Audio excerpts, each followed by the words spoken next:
Good morning students. आज हम जो गैस होती है उनकी ऊष्मा चालकता और जो श्यानता है उसके बीच रिलेशन संबंध स्थापित करेंगे, यानी relation between thermal conductivity and viscosity of A gas. एक गैस की ऊष्मीय चालकता और जो श्यानता होती है उसके बीच में क्या संबंध आता है।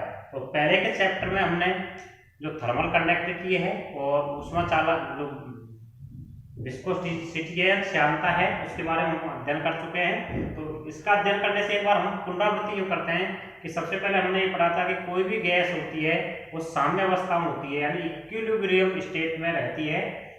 कोई भी गैस है वो साम्य अवस्था में रहती है, क्योंकि इस साम्य अवस्था है वो गैस की सबसे अधिक प्रसाम्य अवस्था होती है, यानी मोस्ट प्रोबेबल स्टेट होती है। और जो साम्य अवस्था है उसमें गैस है जो मैक्सवेल के वेग वितरण नियम का पालन करती है, यानी जो Maxwell equation of velocity distribution का जो लॉ है उसका पालन करती है। अगर गैस है वो इक्विलिब्रियम स्टेट में है यानी साम्य अवस्था में है तो मैक्सवेल के नियम का पालन करेगी तथा सबसे मोस्ट प्रोबेबल स्टेट में रहेगी।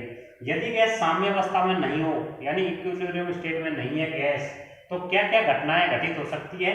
तो हमने पहली घटना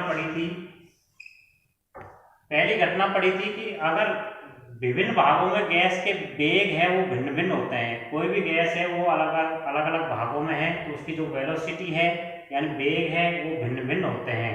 तो इस स्थिति में क्या होती है, गैस की सतहों के मध्य है जो आपेक्षिक गति होती है।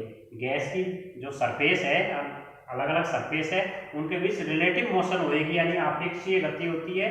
तो इसमें क्या होता है कि सबसे अधिक तेज चलने वाली सतह है वो मंद गति से चलने वाली सतह को संवेग का स्थानांतरण करती है, यानी जो फास्ट वाली जो सरफेस है वो लो वेग से वेलोसिटी से मोशन कर रही है तो वो क्या करेगी, मोमेंटम यानी संवेग का ट्रांसफर करेगी लो वाली को। जो हाई वाली सतह है वो नीचे वाली सतह को कम वेग से चल रही है उसको संवेग का ट्रांसफर करेगी, जिससे कि साम्य अवस्था आ सके। क्यों करेगी, क्योंकि इक्विलिब्रियम स्टेट को प्राप्त करने के लिए हाई वेलोसिटी की सरफेस है वो लो वेलोसिटी की सरफेस को मोमेंटम का ट्रांसफर करेगी ताकि इक्विलिब्रियम स्टेट को प्राप्त किया जा सके।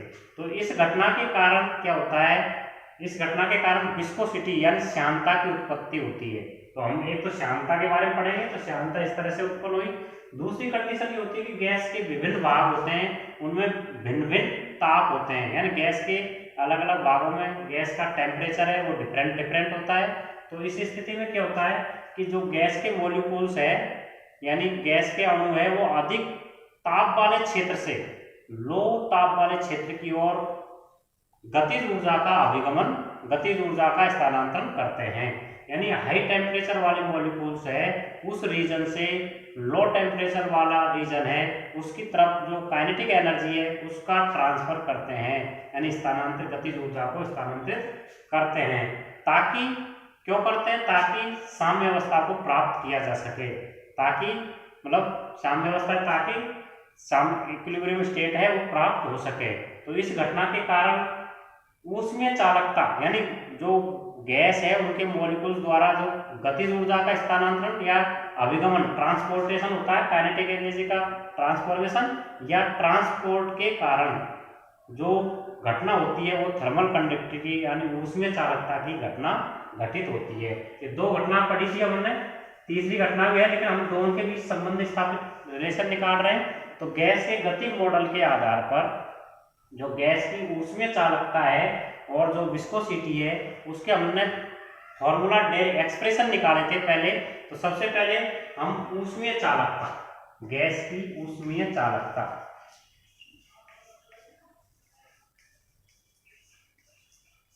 गैस की ऊष्मीय चालकता यानी thermal conductivity of A gas, उसका हमने एक्सप्रेशन निकाला था पहले के टॉपिक में। तो हमारे पास के बराबर क्या आया था, के बराबर 1/3 mn v बार cv और लैम्डा, ये हमने एक्सप्रेशन निकाला था किसके लिए, ऊष्मीय चालकता के लिए। यहाँ mn बराबर क्या होता है, रो घनत्व होता है, गैस का क्या होता है, घनत्व डेंसिटी होती है। v बार क्या है यहाँ पर, वी बार वेग है, औसत वेग है, क्या होता है, औसत वेग होता है, एवरेज वेलोसिटी है। सीवी क्या होता है, स्थिर आयतन पर विशिष्ट ऊष्मा है, स्पेसिफिक हीट है, विशिष्ट ऊष्मा होती है स्थिर आयतन पर। एंड लैम्डा वो क्या होता है, मुक्त पथ, माध्य मुक्त पथ, मीन फ्री पाथ होता है, माध्य मुक्त पथ, माध्य मुक्त पथ होता है। तो हमने जो एक्सप्रेशन ऑफ थर्मल कंडक्टिविटी निकाली थी, तो हमारे पास लास्ट डेरिवेशन जो हमने पहले के टॉपिक में पढ़ा था वो क्या आया था, k बराबर 1/3 mn v बार cv लैम्डा। इसको हम इक्वेशन नंबर 1 देते हैं। तथा पहले हमने श्यानता का भी एक्सप्रेशन निकाला था, एक्सप्रेशन ऑफ ए गैस और एक्सप्रेशन ऑफ ए विस्कोसिटी, यानी श्यानता का फॉर्मूला निकाला था। या फिर श्यानता की जगह हमने क्या था, ट्रांसपोर्ट ऑफ मोमेंटम। इसमें क्या होता है, ट्रांसपोर्ट ऑफ एनर्जी, एनर्जी का ट्रांसपोर्ट हुआ था इस टाइम, उसमें चालक था इस टाइम। अब ट्रांसपोर्ट ऑफ मोमेंटम यानी संवेग का स्थानांतरण, और उसके कारण क्या प्राप्त हुआ था हमको, विस्कोसिटी, श्यानता। तो गैस की श्यानता, दूसरा निकाल रहे हैं हम, गैस की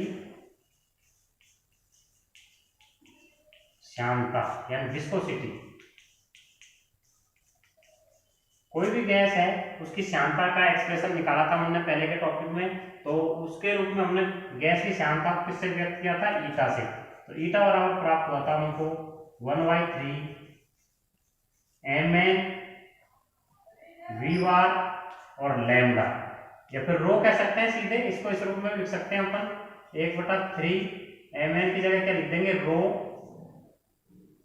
v बार cv और लैम्डा, इस तरह से लिख सकते थे इस फॉर्मूले को। यहाँ पर भी हम इस श्यानता को इस रूप में लिख सकते हैं, 1/3 रो वी बार और लैम्डा, इसको समीकरण नंबर हम 2 कह देंगे। तो ये गैस की जो श्यानता है, विस्कोसिटी है, वो उसका एक्सप्रेशन इस तरह से निकाला था हमने। समीकरण 1 उसमें चालकता का फॉर्मूला है, तो समीकरण 2 गैस की विस्कोसिटी का फॉर्मूला है। तो हम दोनों के बीच में रिलेशन निकाल रहे हैं। तो समीकरण 1 में समीकरण 2 को 2 का भाग देने पर, यानी समीकरण 1 डिवाइडेड बाई समीकरण 2, क्या लिखेंगे हम, समीकरण 1 में समीकरण 2 यानी इक्वेशन 1 डिवाइडेड बाई इक्वेशन 2, समीकरण 1 में समीकरण 2 का भाग देने पर, तो समीकरण 1 में समीकरण left right hand side, left hand side का डिवाइड करेंगे, तो इधर तो k divide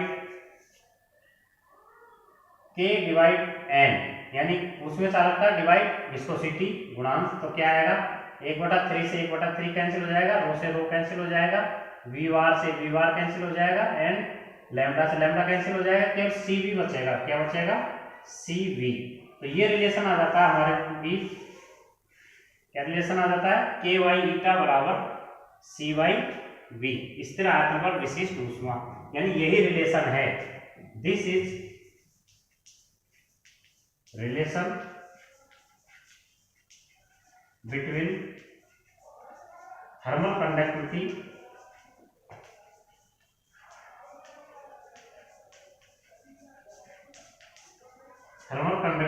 and viscosity of A gas, यानी एक गैस के बीच k वाई ईटा बराबर क्या आता है, cv, स्थिर आयतन पर विशिष्ट ऊष्मा।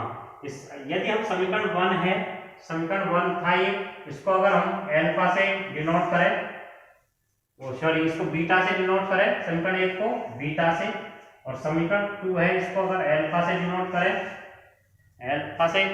तो हमारे पास लास्ट में जो रिलेशन आएगा वो इनके बीच में रिलेशन प्राप्त होएगा हमको, इन दोनों के बीच में, उसको हम फाइनल इस रूप में लिख सकते हैं, यानी अल्फा बटा बीटा के रूप में भी इसको लिख सकते हैं। तो इसको लिखेंगे हम, यानी k वाई बीटा बराबर, जो रिलेशन था इसको अल्फा और बीटा के बीच लिखे, बीटा बटे अल्फा इंटू cv, स्थिर आयतन पर विशिष्ट ऊष्मा, यानी इस रिलेशन को हम k वाई बीटा बराबर बीटा बटे अल्फा इंटू cv के रूप में भी लिख सकते हैं। यहाँ बीटा बटे अल्फा का मान, यहाँ बीटा बटे अल्फा का मान भिन्न भिन्न गैसों के लिए भिन्न भिन्न होता है। भिन्न भिन्न गैसों के लिए भिन्न भिन्न गैसों के लिए भिन्न भिन्न होता है इनका मान, बीटा बाई अल्फा का मान भिन्न भिन्न गैसों के लिए भिन्न भिन्न होता है। और इसकी वैल्यू कहाँ से कहाँ तक हो सकती है, अल्फा बटे बीटा की वैल्यू, इसकी वैल्यू है तो 1.3 से 2.5, 1.3 से 2.5 के बीच में कहीं पर भी अलग अलग गैसों के लिए इसकी वैल्यू होती है। तो आज हमने गैस की ऊष्मीय चालकता है और विस्कोसिटी श्यानता है उसके बीच रिलेशन निकाला था। तो क्या प्राप्त हुआ था, के वाई ईटा बराबर CV, या के वाई ईटा बराबर बीटा बटे अल्फा इंटू CV। यहाँ CV स्थिर आयतन पर विशिष्ट ऊष्मा है। तो आज हमारा यही टॉपिक था। Thank you.